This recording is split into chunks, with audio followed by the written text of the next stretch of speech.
Hello, welcome back to another episode of Helping Others where I will be interviewing Mrs. Naranjo. Let's listen. Hi guys, welcome to Helping Others.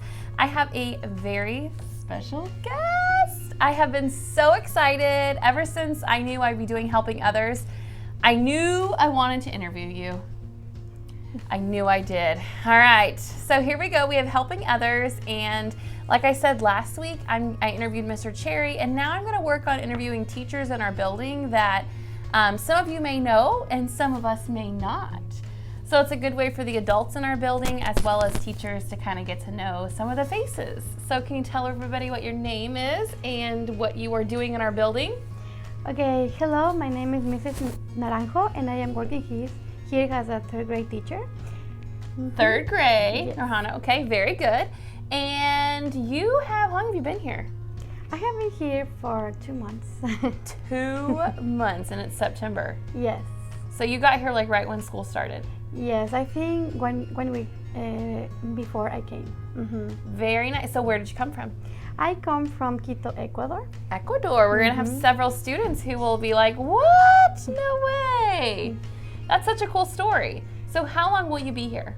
I will be here for 5 years. 5 years. Okay, teaching within our schools.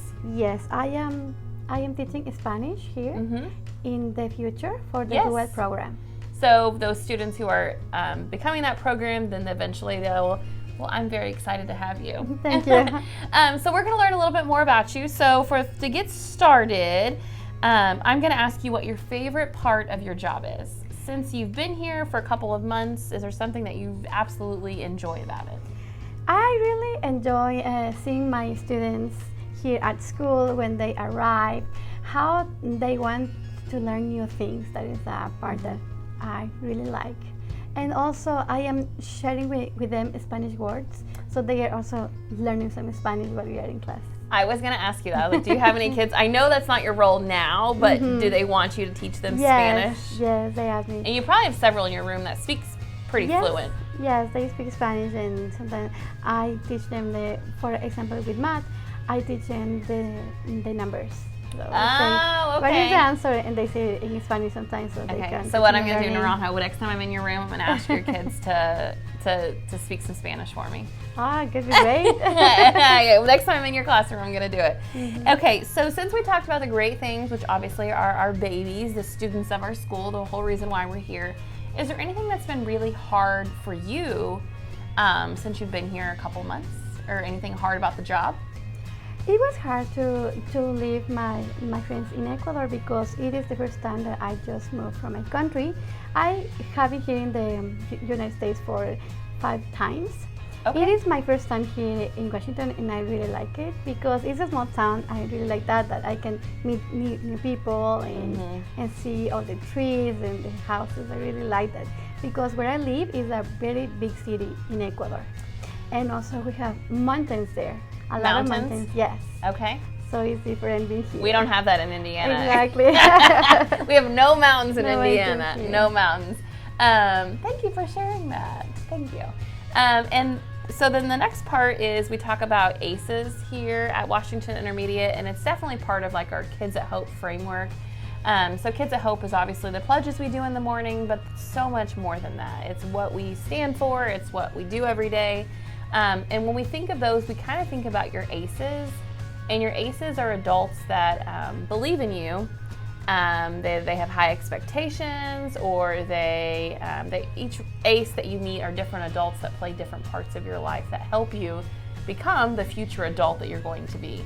Do you have anybody like an ACE when you were younger? I am thinking that it was my third grade teacher. I was really shy when I was at school.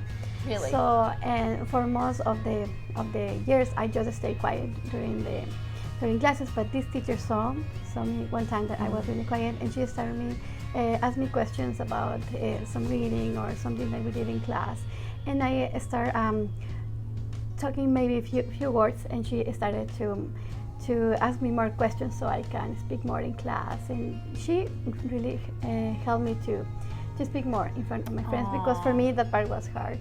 She saw something in you, and she said, wanted to bring you it can out. do it. Yes, I continue working more on that, and it was really good. And then what's the chances of that being a third grade teacher, and you're teaching third grade? Yes, I just talked to her a few months ago before coming here, and I said, I'm going to teach in the United States, so now I am a teacher, and she was so happy because she helped me to be, that person that I am right now.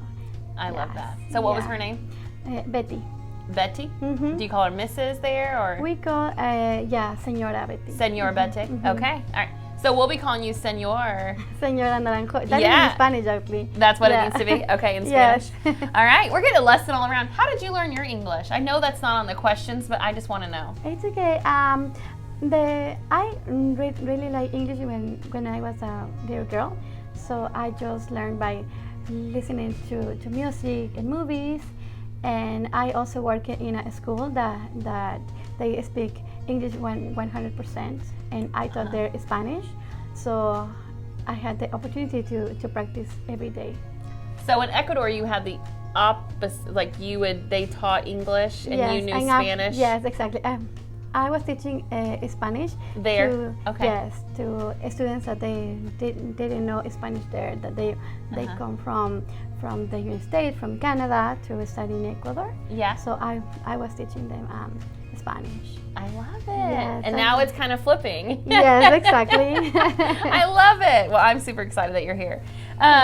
So what is your dream job? Actually, I like to sing. So you are a singer. So my dream job is to be a singer. Yes. I wish we had like a talent show or something. And the whole school would get to hear it, but I won't do that to you. Maybe Mr. Cherry can get you to sing like Happy Birthday in the office or something. Oh, maybe. Well, that's also another interesting that we talk about is about how we're interested in different hobbies, and because it's really important. Like, we go to work all day, but we really need to find things to do after work that's going to make us a happy person. Exactly. Right? You can't always just be work, even though that's what a lot of adults do. But we need to find things outside, so singing is your thing. Yes, I like to sing. I bet in Spanish and in English. You do both? Yes. Yes. I Do you have a favorite, like, American artist? Taylor Swift. Oh, we have a Swiftie here. Yes. I want to go to her concert one day. Don't we all? It's my dream. Yeah. It's insane. It's hard to get tickets. It's really hard, yeah. Yeah, so if any of the kids want to buy us Taylor Swift tickets, you know. I will be so happy. Yeah, they're so expensive. But anyways, this was so fun. I loved having you down here. And we will talk to you guys later. See ya. Bye-bye. Thank you so much for watching. Can't wait to see you guys next week. Take care.